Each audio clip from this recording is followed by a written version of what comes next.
Good morning. I'd like to begin by acknowledging the traditional custodians on the land on which we gather today and pay my respects to their elders past, present and emerging. Ladies and gentlemen, it truly is an honour and a privilege to be here with you today, to have the opportunity to share the experiences of those who are left behind when war calls your loved one away. Today, I stand here in the shadow of my husband, Gary, who delivered this very address just a couple of years ago. In that address, he spoke of the ANZAC spirit, which carries on through the soldiers today, in the form of love, service, sacrifice, and honour. He spoke of love transcending the nature of war and being at the heart of every story of loss, grief, survival, and pain. So too is it at the heart of what it means to stand in the shadows. In the middle of suburban North Sydney, there's a hospital with a long history of rehabilitating people who have been severely injured. There's a car park, which is enclosed by the hospital on one side and a row of tall trees and homes on the other. It is in this car park, hiding between the trees and the cars, that I find myself sitting, staring blankly and feeling numb. The gravity of our situation was about to hit me. I'd come outside to get some air, to escape the chaos that was inside the hospital. I didn't know what I intended on doing. I couldn't remember how I got there, and I didn't remember why I felt the intense need to run. Fighting the urge to run further away from the hospital, I began to cry. A huge wave of sadness left my body with intensity and without control. Inside my head was pure chaos, reflecting that inside the hospital. With a flood of emotions came a flood of thoughts, feelings, doubts, and judgments. Is it over? Just like that? After all of this? How did it get to this? Once he opened his eyes, life was supposed to resume to normal. Why is he lashing out at me? Can't he tell that I'm doing everything I can to help him? I took a breath, dried my tears, and reminded myself of my commitment 2 months earlier. I walked back inside the hospital like nothing had happened. No one noticed I had been gone. No one noticed I had been crying. Part of me was relieved, but part of me was also scared, because it seemed to provide evidence that I would continue to walk this journey by myself. I would stand in the shadows. The families of Defence members wear no uniform nor medals. They stand unrecognisable and unseen in the shadow, yet the ripple effects of war, service and sacrifice are at their core no different. The focus is just reversed. For us, it isn't the pain of the other families, the mothers, the widows and the children that breaks us. It is the pain of all of those that wear the nation's uniform that does this, of those we love.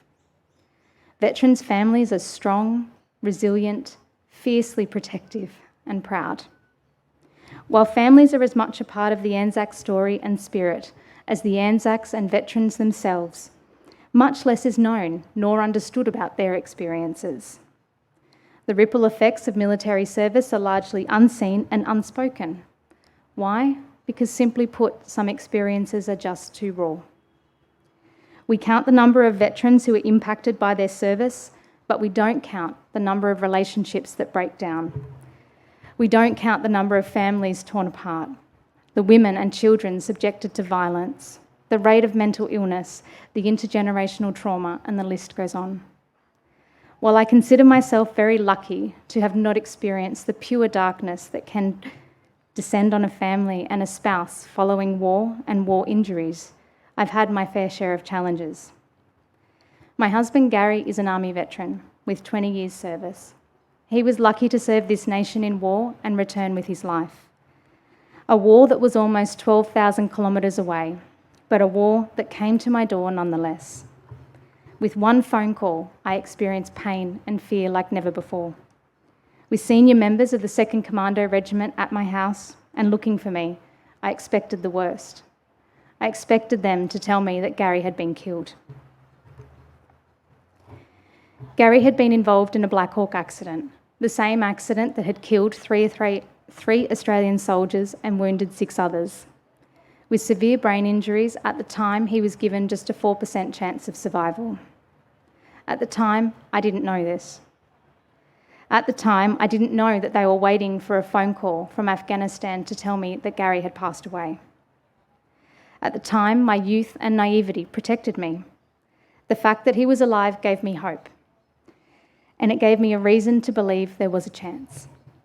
I decided then and there that I would not give up on Gary, because without him, I didn't think I could survive. Gary was now my priority, and nothing else mattered, not even me. I would take my position. I would answer the call. I would step up, because now it was my turn to serve.